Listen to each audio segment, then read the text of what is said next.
Os relacionamentos que terminam de forma trágica deixam marcas e muitas dúvidas. Uma delas é sobre o destino dos filhos do casal. Um dos assuntos do Direito do Cidadão desta segunda-feira. Boa noite, Daniel. Boa noite, Raquel, Renata, boa noite a todos. Não é só isso. Além da dor, as famílias têm que lidar com a divisão do patrimônio, a segurança de todos os parentes, a pensão dos herdeiros e muito mais. São várias mudanças e a orientação legal é extremamente necessária nesse momento. Para nos ajudar um pouco mais a entender essa situação, está aqui no estúdio da Rede Minas o presidente da OAB, Seccional Minas Gerais, Luiz Cláudio Chaves. Bem-vindo, doutor Luiz Cláudio. Eu já queria falar sobre esse caso trágico que assustou todos os moradores de Belo Horizonte, de Minas Gerais e até do país, que foi a morte da procuradora federal nessa última semana. Num caso como esse, que outros podem vir a acontecer, como é que ficam as crianças? Quem gerencia o patrimônio desse casal que fez aí a família refém e acabou a mãe morrendo? E como é que fica a situação das crianças também? Boa noite a todos. Boa noite, Daniel. É lamentável mais um caso de violência contra a mulher. Todos os casos de violência são abomináveis, né? Em especial, né, esses crimes passionais, porque a mulher está indefesa dentro de casa, mais fraca fisicamente, e nós temos realmente que ver de que forma evitar isso nos casos futuros. Você falou que isso sempre acontece, mas nós temos realmente que lutar para que esses fatos sejam cada vez menores.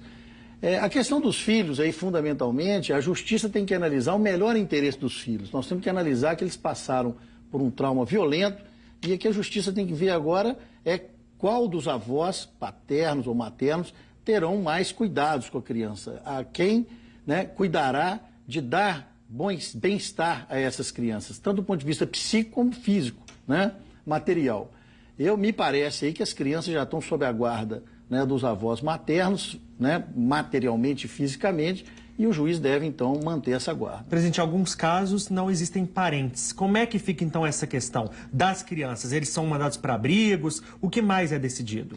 Não, na verdade, aí não. A criança tem aí condição de sobrevivência, tem casa própria, o juiz vai indicar um tutor, que será responsável por gerenciar o patrimônio dessas crianças e dar-lhes condições de desenvolvimento, tanto psíquico como social. Nós temos casos mostrados na reportagem, infelizmente, por mais que cresceu o número de denúncias, muitas mulheres não denunciam os seus possíveis agressores, acabam saindo de casa. Nesse caso, presidente, ainda existe aquela questão de abandono de lar, outras questões que a mulher pode perder o seu direito ou não? A mulher tem que compreender que a agressão, ela começa às vezes verbalmente, depois ela vai para um tapa, depois um soco, e ela não denunciando, ela cria o espírito no homem de praticar um ato mais grave, né? Então, às vezes, você encontra, né, pessoas que vêm agredindo, ameaçando a mulher já há muito tempo e ela não tem coragem de denunciar e cria-se esse espírito de impunidade no homem e aí ele acha que pode tudo, né? Então, eu recomendo às mulheres sofrerem algum tipo de violência, seja psíquica ou física, que façam a denúncia, se documentem. É lógico, né, que a partir daí ela não pode acreditar apenas na justiça, ela tem que tomar mecanismos de precaução, ou seja, evitar conversar alcoolizado a altas horas da tarde, porque a discussão pode ser, quando o casal está num processo de separação muito intenso, procurar lugares públicos para discutir a questão perante os advogados e não isoladamente, porque a partir de um determinado momento o casal sozinho não consegue resolver os seus problemas. Uma das delegadas que foram entrevistadas na nossa reportagem defendeu o uso das tornozeleiras e dos braceletes no caso do agressor. Qual que é a sua opinião a respeito disso, presidente? Eu acho que a partir de uma demonstração inequívoca de que ele é um agressor potencial, fez uma ameaça, teve a oportunidade de se defender, eu acho que a tornozeleira é um dos elementos que podem ser importantes. Mas eu não acreditaria apenas nele, porque a pessoa diante de um surto, né, o crime passional tem muito a ver com a emoção. A pessoa diante de um surto, ela pode praticar o crime mesmo sendo monitorado.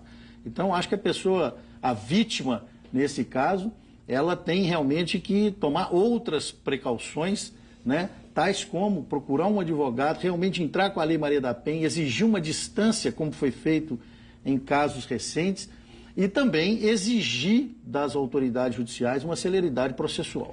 Eu acredito muito, Daniel, também, de que nós tenhamos que mudar as varas de família para um conceito mais conciliador, de maior acompanhamento psicológico dos casos judiciais. Se o caso judicial não encontra resposta num acordo em 5 ou 6 meses, eu acho que a família toda precisa de um apoio psicológico, de um tratamento localizado do problema. Presidente, para a gente terminar, aproveitando sua vinda aqui na Rede Minas, vamos mudar um pouco o assunto sobre o convênio que foi assinado semana passada entre a OAB de Minas Gerais, o Governo de Minas e o Tribunal de Justiça de Minas Gerais, que garante pagamentos de advogados dativos. Mas eu quero saber o benefício disso para a população, principalmente a população carente. Olha, é uma vitória da sociedade, porque nas comarcas em que não há defensor público, ou apenas um defensor público não dando conta de atender as demandas de tantos carentes, né, que existem no nosso estado, né, o defensor dativo, ele cuida das causas das pessoas pobres, né? E efetivamente há 11 anos, né, a OAB vem fazendo um trabalho para que esses dativos sejam remunerados, tenham seus honorários reconhecidos e, mais do que isso, que o cidadão que precisa do advogado se veja atendido pelo advogado dativo.